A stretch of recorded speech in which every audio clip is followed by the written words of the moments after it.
And we're back.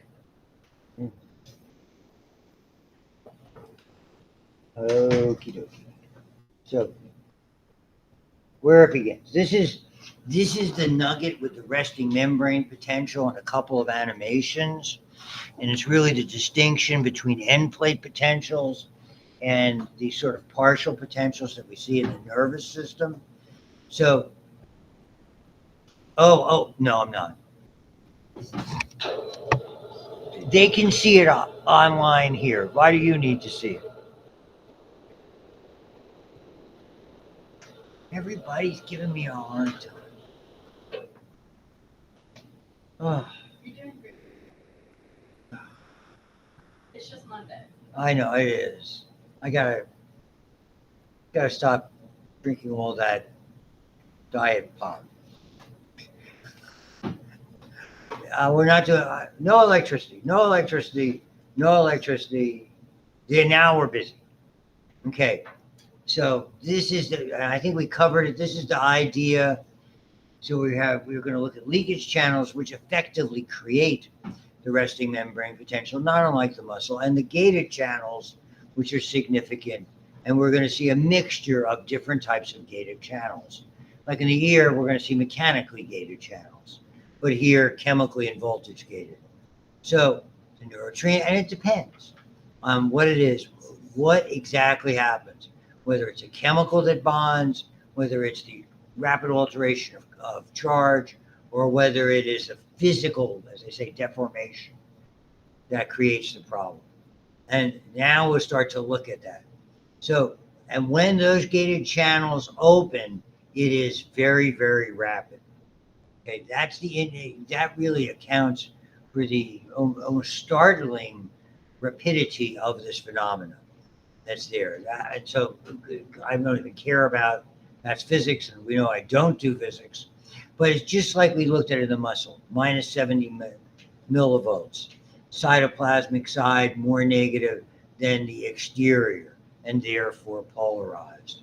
The distinction, and again, these are abbreviations to be familiar with because it's easy to use them, because they're standard intra and extracellular fluid, and the bearings and permeability. Just is very similar to what we've seen before, minus 70 millivolts that are there. The distinction, of course, in the extra, it's sodium-based, is the cation. In the intra, it's potassium-based.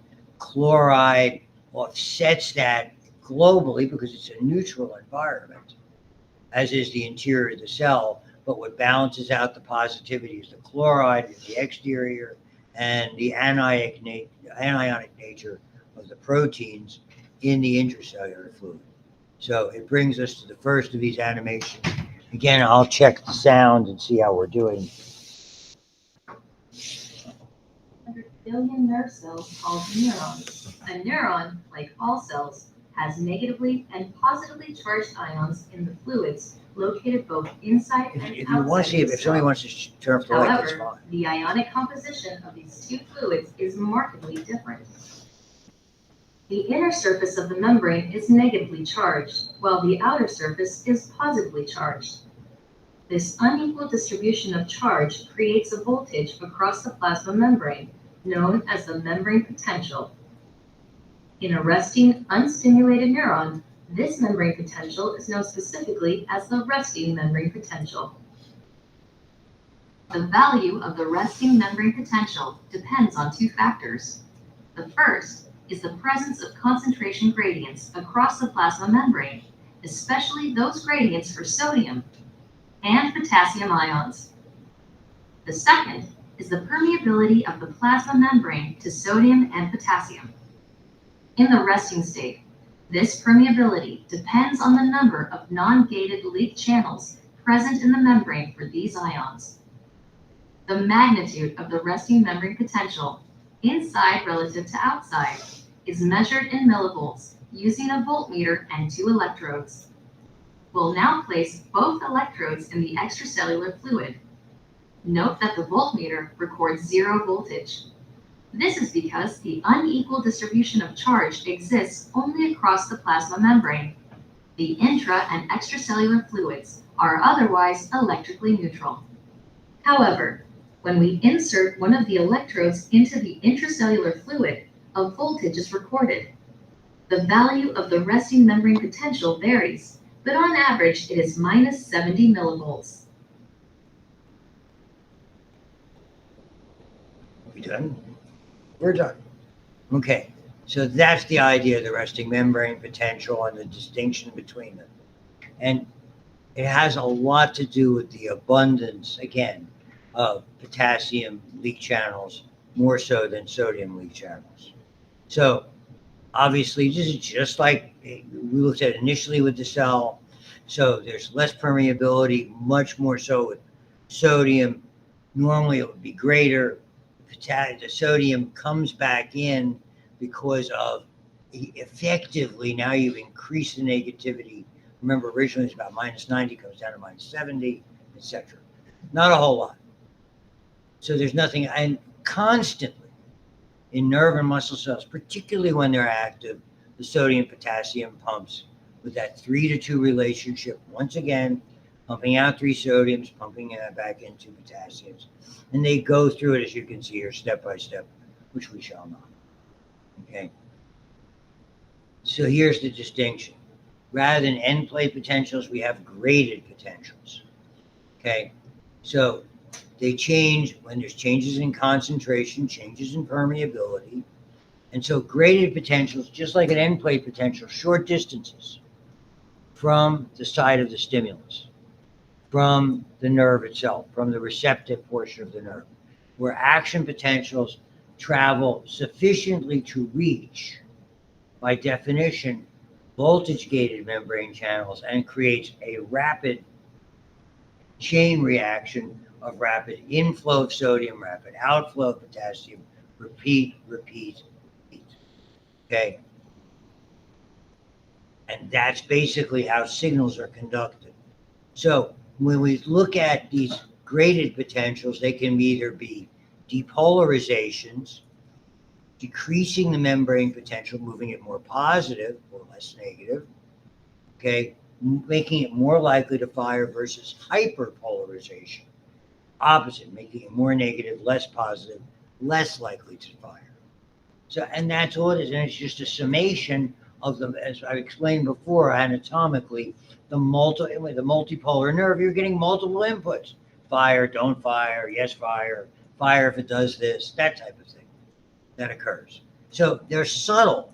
They're not sufficient to lead to an action potential. You haven't made that decision. You haven't marked it. You haven't decided to turn left or turn right. So you have a relatively short-lived, localized changes. Okay.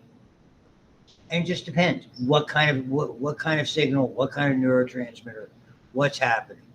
So named according to location and function. Okay, graded potentials and receptors of sensory, they call them receptor potentials. Postsynaptic neuron graded potential, who cares? That's not that vital to me. But let's say you're applying the stimulus, as we kind of will not necessarily be doing today, but sort of mirroring today in the lab. You know, with the with muscle strength and nerve activity. If we were to put which we can, put a stimulator here, and then watch what happens, everything will go downstream from that. So a tiny patch rapidly changes from positive negative to negative positive. That's here. And it's a localized spread. It just makes subtle changes in and around the area, and they degrade relatively rapidly. Dissipates quickly, short distances, etc. So you can see chart-wise it does this. That's the idea. It's nothing different than an end plate potential. Action potentials mean we've hit threshold. So only in muscle and axons, muscle cells and axons of neurons, a very brief but substantial change. This is not a subtle change. This is a substantial change of approximately 100 millivolts. They don't go down over long distances. They go down once they end, once we've gotten to the terminus of the nerve, the direction, whether it's going toward the brain or toward the body, wherever it might be going. And that is a nerve impulse. And so it's all about these channels. And now This is where we start to see this fellow down here, the inactivation gate. Again, the analogy, it's not the gates opening and closing, but when that's here, now we've got a locked door. And that has to swing out of the way for the gate to open and close again. And it's that presence that really generates a true absolute refractory period. Ones we've seen so far have just been sufficient amount of charge variation that it takes to have to get back closer so we can obtain the threshold. Now it's different. So at rest, it's closed, but no sodium can enter. When it's opened, sodium enters. When it's, and that's the watchword, it's not just closed, it's inactivated. That suggests the inactivation gate. We only see it on sodium, not on potassium. They just open or close. So at rest, you're not using that particular nerve pathway. The gated sodium and potassium channels are closed. Only those leakage channels and the pumps, however fast they're leaking, are maintaining resting membrane potential. So each sodium channel has activation gates closed at rest, open with depolarization, and inactivation gates open at rest, block the channel once it's open to prevent excessive more, whatever you want to call it. And the potassium channel is different, closed down. So here we see it at rest, there's no potential, no action potential. At depolarization, the local currents open the voltage gated channel, if it gets there, and sodium goes in. Now we get to this activation and activation gates.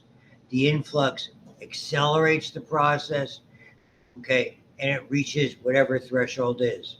At that point, now we see a positive feedback loop that acts continuously to open all of, sequentially, quote unquote, downstream.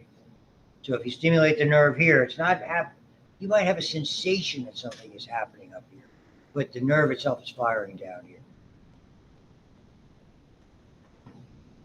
And so that's, and you can see the distinction. I skipped through it rather. The membrane polarity really varies dramatically. That's a whole 100 millivolts that are there. So here we have depolarization. Notice the very sharp, very rapid upward spike.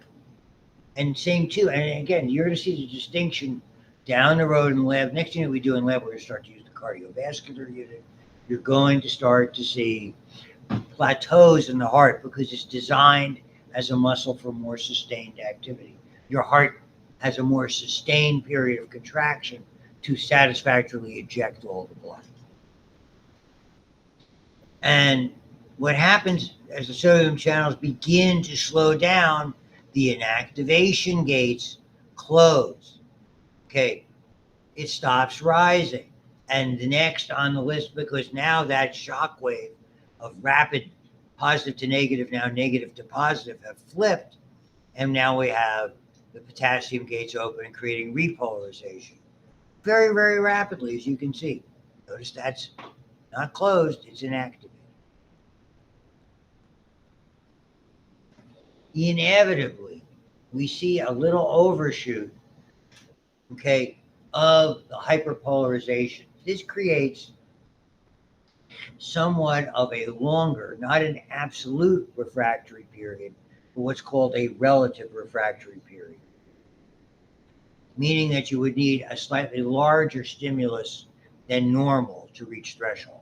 It doesn't preclude it from firing, it just makes it more difficult. But if that, sitting right over here in the last class I did at 11, somebody had on their purse one of these like scary alarms. They pulled it. It's like, you think the police car's next to you in here. Went off. Ah! Yeah. So you need to have a big stimulus, okay, or a bigger. So the channels remain open, allowing excessive efflux, causing that degree of hyperpolarization. It's not immense. But as that begins to occur, now we start to see the swing away of that inactivation gate arm and the closing of the channel to go. So here's the overshoot, and they just go through that and go through that and do that. Neurons communicate over long distances by generating and sending electrical signals called action potentials. Most action potentials originate in the axon's initial segment, a region also called the trigger zone. During an action potential, voltage-gated sodium and potassium channels open and close, thus altering the membrane's permeability to sodium and potassium ions. As these ions diffuse through the channels, the membrane potential changes. It depolarizes from the resting state of minus 70 millivolts to a peak value of plus 30 millivolts, and then quickly repolarizes back to minus 70 millivolts after a brief period of hyperpolarization. In this topic, we explore, step by step, the events that occur as an action potential is generated in the axon's initial segment. It's the best part. Is that it? You done? All right. Okay. So, and now, and of course, as you already have suspected, that rapid inflow and outflow has really distorted the gradient. So at that point, we really see those sodium potassium pumps. So think of how often nerves fire. It's constant.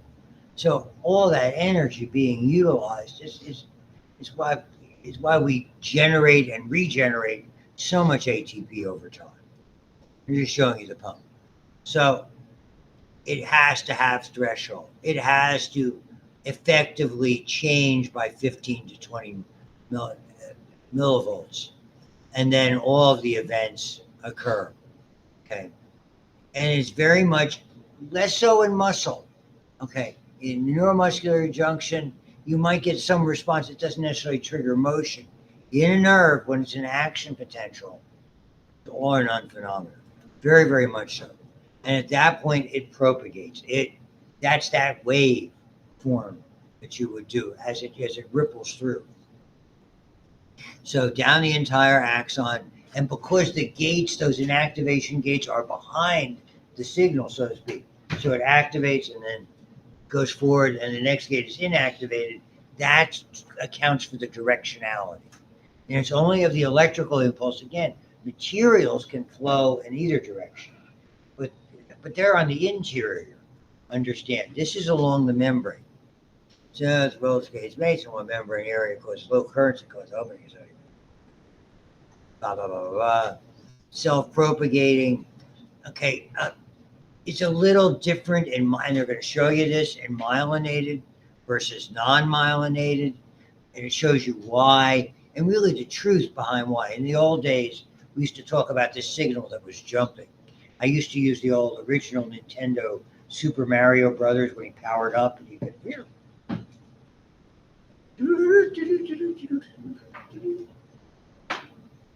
My hand-eye coordination is so bad. How bad is it? Okay, that my 5 and 6 or 6 and 7-year-old sons were past that level. They got out of level 1 before I even could get for the first challenge. That's sad. Were you a surgeon? Yes. It's sadder still. Oh, I'm good with the surgeon stuff. It's just that it's video games and I just never got along. I was always, if I was lucky, I got one that worked. Yeah, I could be good. Not many children. Sorry. Okay. So the origin are still inactivated. Nothing can be, and that's what I mean. That's the directionality. So they show it to you here, and basically give you what's going on. It's this portion behind that stimulus that is inactivated, and then everything goes downstream from it, and extraordinarily rapid. That's there. Now take a look at this. Now this is the part. Action potentials propagate in a continuous fashion in unmyelinated axons. Once an action potential is generated in the initial segment of the axon, it propagates the entire length of the axon. Recall that a threshold stimulus causes voltage-gated sodium channels to open. The influx of sodium ions generates an action potential. It also establishes a depolarizing current, that flows to the next segment and brings it to threshold. Voltage-gated sodium channels open, regenerating the action potential in this segment of the axon. Current flows from this segment and depolarizes the next segment to threshold, thus regenerating the action potential yet again. In this way, regeneration continues in one direction all the way down to the axon terminals. The basis for unidirectional propagation is revealed when we take a closer look. By the end of the depolarization phase of the action potential, all voltage-gated sodium channels inactivate and voltage-gated potassium channels open. These two events render this segment of the axon temporarily insensitive or refractory to another depolarizing stimulus. However, voltage-gated sodium channels in the downstream segment are closed and receptive to a depolarizing stimulus. Thus, propagation occurs sequentially down the axon to the axon terminals. In myelinated axons, action potential propagation is a bit different. Here they propagate in a saltatory or leaping fashion. The myelin sheath consists of multiple layers of tightly wrapped glial cell membrane. But this sheath is not a continuous one. Exposed areas of axonal membrane, known as nodes of Ranvier, occur at discrete intervals. Voltage-gated sodium channels are abundant in the nodes, but largely absent between nodes. So, action potentials are regenerated at each node, not in areas covered by the myelin sheath. However, the myelin sheath does provide the insulation necessary for the rapid spread of depolarizing current. And the sooner the nodes reach threshold, the faster action potentials propagate along the axon. Saltatory conduction is extremely fast. Velocities often exceed 100 meters per second. In contrast, continuous conduction is fairly slow. Velocities rarely exceed 2 meters per second. Nevertheless, both continuous and saltatory conduction propagate action potentials over varying distances because action potentials regenerate along the way.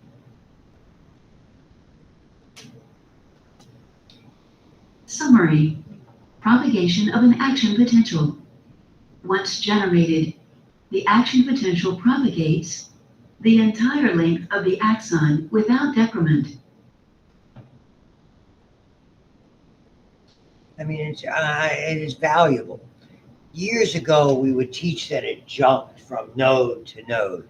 The reality is it's anatomical. There's such a high concentration of those voltage-gated channels in the nodal area. And the myelin sheath, those wraps of myelin, whether it's oligodendrocytes or Schwann cells, really are an insulator so that they just scoot right through that segment extraordinarily rapidly. They go from from one area where it's a bunch to another, and that's why. And if you want to, you can just imagine how if you want to do the conversion from meters to second to miles per hour, it's immense. It's just wild how rapidly this system goes. And even then, that's not as fast as an electrical impulse. So when we did the conversion, what do you get? 300 to 500 miles per hour, depending, something like that. But again, that's like me calling you out in LA versus me flying out in LA. I mean, electrically, we can go there all the way.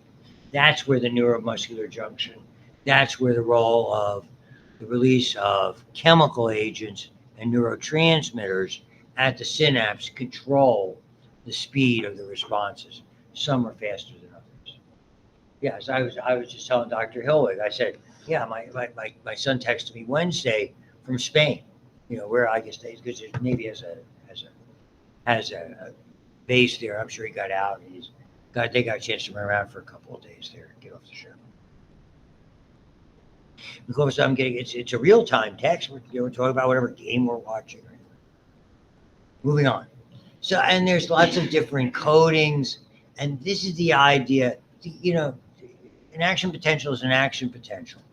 And so this is the critical piece, more so than even the muscular system, because there's some variations with recruitment. Here, it's all about the signal.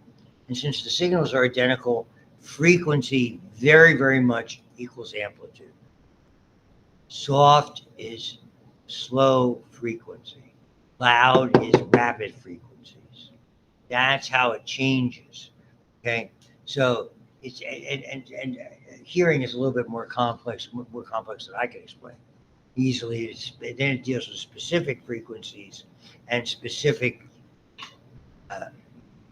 how frequent the frequencies are, if you know what I mean. So we're looking at specific wavelengths and how frequent those wavelengths sort of come to our ears. So here you can see, this is the idea. This would be normal sound. This would be loud. This would be, it hurts a little bit. This would be, oh my goodness. So the refractory periods are either absolute or relative. This is where we really see them. And again, the most important one of these is certainly in the heart. The time which a nerve cannot trigger. So the voltage gated channels are open, okay, and the neuron can't respond. And the other thing is the inactivation gates are there. So absolute, opening sodium channels until resetting, meaning closing them and reopening or swinging out the inactivation gates. And so that's all about the all or none nature and all about the one-way transmission. After that, there's some variation based on what other channels may or may not be around that general area, whether sodium, even though most sodium have returned, potassium are still open. That means it's going to take a little bit more of a stimulus. We're still in the process of repolarization to hyperpolarization, so there's a greater amount for threshold. Yeah, so you might need a stronger stimulus. Here's what my dog would be the poster child for this. Doesn't matter how loud I am, he's not sure.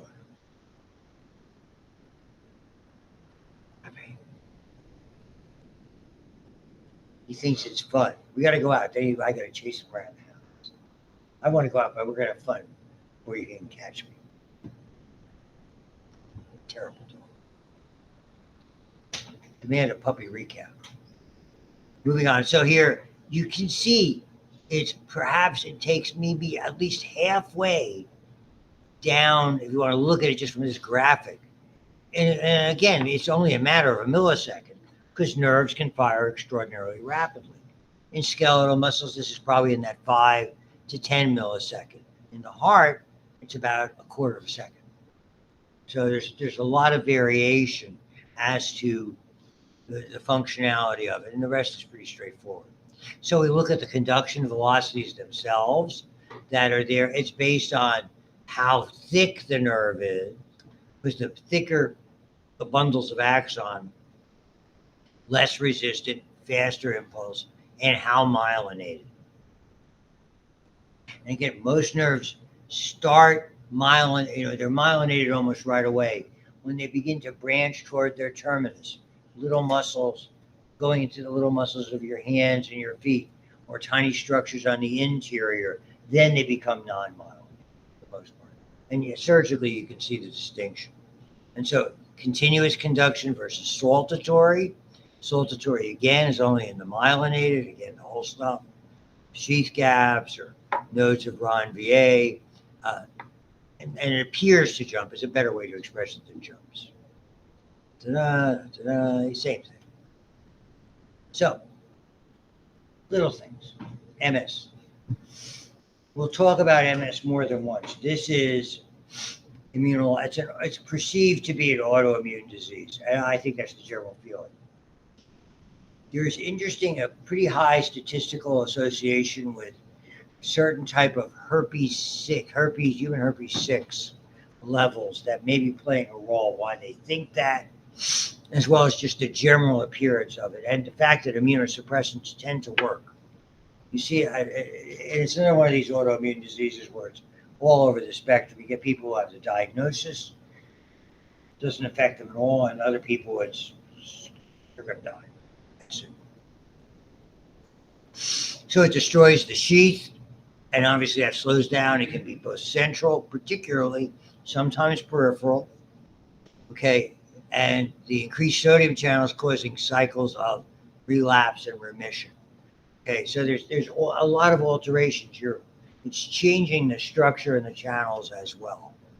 And so again, we typically see it in things that we use quickly, okay, visually, muscular control, speech, perhaps later on incontinence.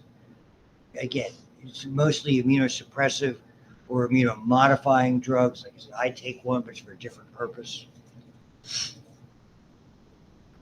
Again, the side note. And autoimmune diseases, even though I have one, are much more common in women than in men. It's about 80-20 in my hands, statistically. Most of the authors will bear that out, that are there. In my practice, it was clearly 80-20, if not more. And it presents itself starting in the ages that you folks are, that are there. It wouldn't hurt you to take some vitamin D. I'm taking it now because I told you my levels were a little low. So I popped 3 of those last night. Sir, You bathe in the sun. pardon me? Should you bathe in the sun? Yeah. I mean, not to kill your skin, but just, 20 to 30 minutes of skin exposure to sunlight. Through a window, no good. But if you get out there, take a walk. The limiting factor here is the absence of sunlight in Pittsburgh. The sun every so often makes a guest appearance. It's on right now. It's not its day off. Look, I'm happy. Every day that we have a sun or rain in February, I am happy because it's not snow.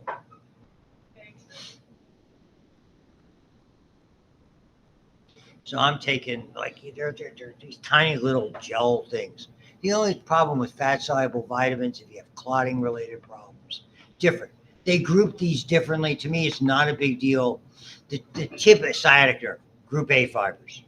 You see, and so the numbers are somewhere between, depending on the nerve, as little, 300 to 500, like I said before. When you do the conversion, easy to do.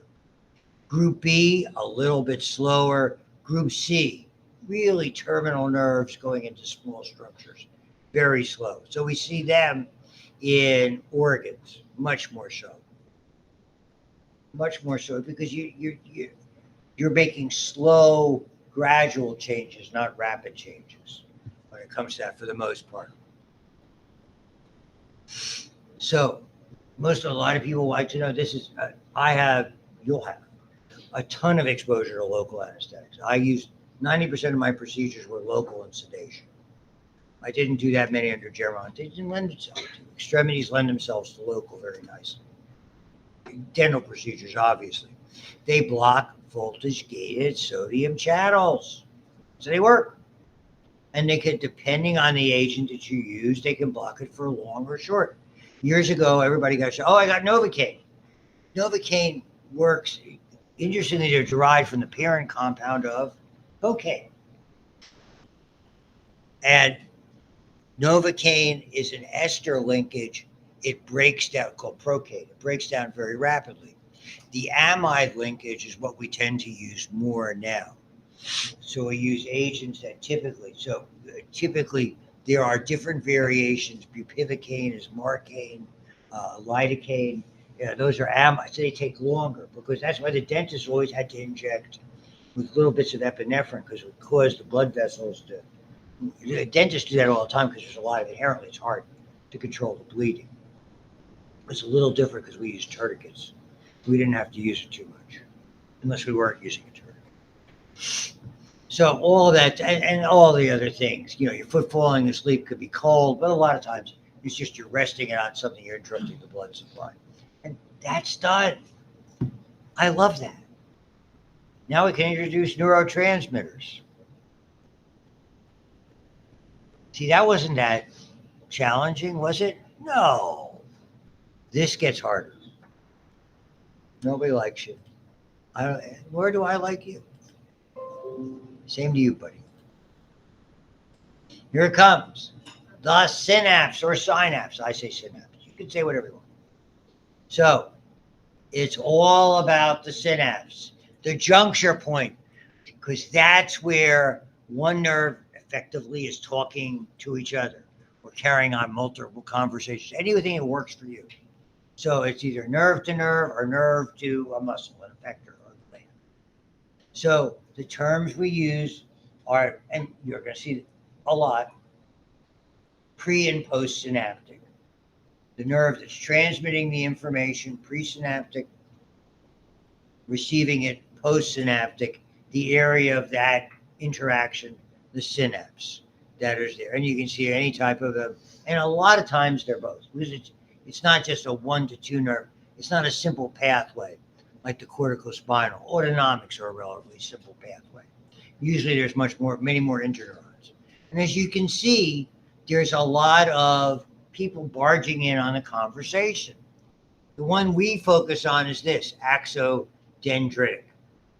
Transmitting neurotransmitter coming out of the axon, being received by a dendrite. That's the classic synapse. Axons, multiple, basically impacting other axons. Axons, one we see more commonly is axons impacting here in the area of the cell body or soma or nucleus. Soma is another name for cell body or the quote nuclear region. Again, so there can be some more, and there's other ones. There's dendrodendritics. There's a lot of ones that are more elaborate interconnections we see in some of the higher order functioning areas of the brain. But we're going to, again, KISS it, keep it simple, stupid. Works for me.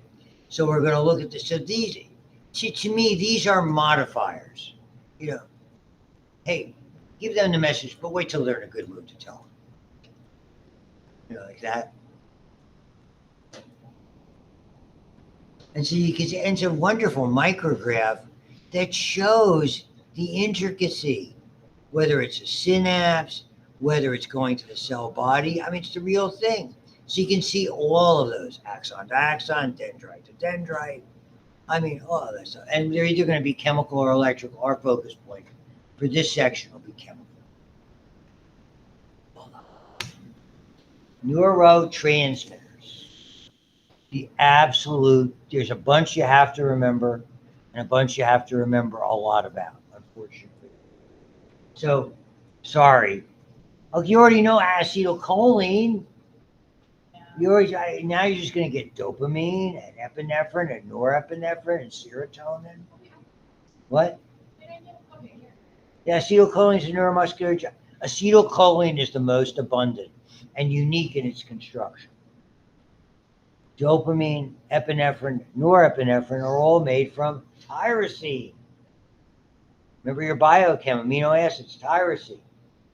Serotonin is made from tryptophan. Histamine, as in antihistamines, is made from histidine. So a lot of them are derived. So you're going to see a lot of them are either amino acids or derived from amino acids when they have lost their amino group, for the most part. Acetylcholine, yes, sir. So, why is it different? It's just depend like where it's going. Exactly, yeah, the kind of receptor. So some are consistent in what they do. Some are typically excitable. Some are typically, but there's always variation. So we're going to look at so if you remember the eye, okay, it talked about glutamate. And glutamate, when it was firing, was actually hyperpolarizing. It was depolarizing the other way around. It was reversed. So it was depolarizing, and then the glutamate would cause it to hyperpolarize, sort of reversing it. So glutamate was actually causing it to be less likely to fire. The reality is that's the oddball. Glutamate almost is always excitatory. All those wonderful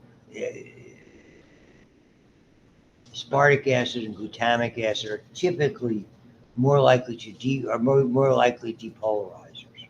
So you can't paint with a broad brush, but for our purposes, we'll sort of generalize. Might be a better way to express it.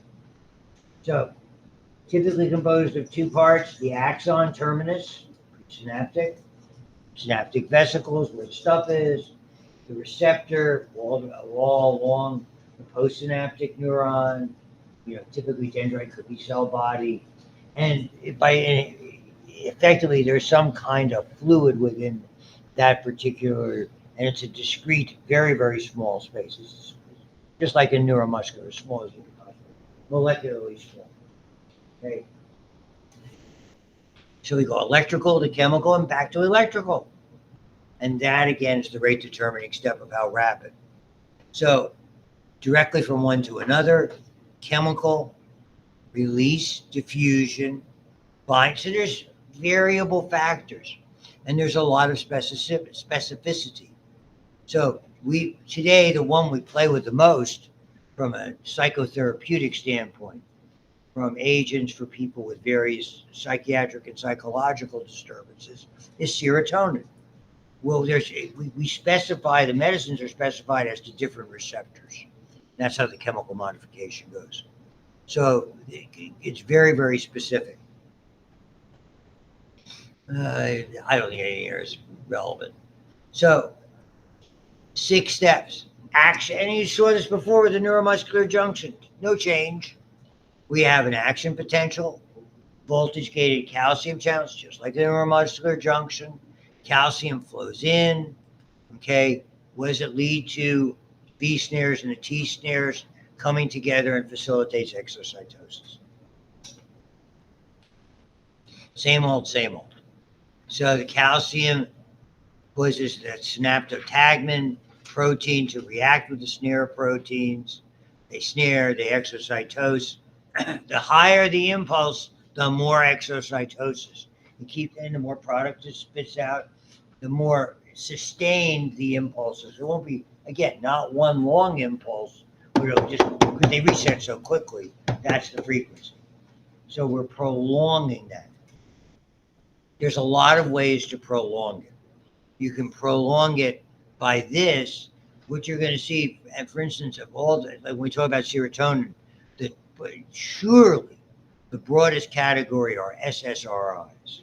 Selective, there's different receptor types. Serotonin, second S, reuptake, the way it's pulled back in inhibitors.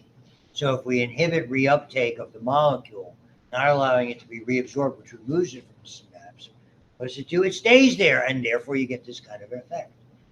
So a lot of times, it's interesting, they work different, and they don't work the same for everybody. And yes, sir. Does it compete with the enzyme that breaks it down to recycle it? No, I mean, no, because they're not recycled. There's no analog to acetylcholinesterase. Serotonin is unique in and of itself. The way it's removed is, other than maybe a tiny amount of diffusion, is reuptake. So where acetylcholine has to be broken down, and then the choline is the part that's reabsorbed to be reprocessed. The other stuff is not. It can diffuse. So it's a little bit different. You're going to see reuptake plays a big role in these, much more so. So we either enhance it or delay it. And then it binds across chemically gated ion channels, opens the channels, the way we've seen before. And it's interesting on how we're going to talk about speed. When ion channels open and close, it's pretty fast as opposed to others. So, and again, let me stop it here, because this is when we get into the nugget. And then on Wednesday, we'll probably finish this chapter.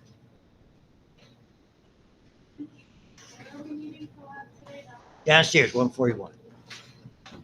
Yeah, give me a few minutes to get the setup done. I have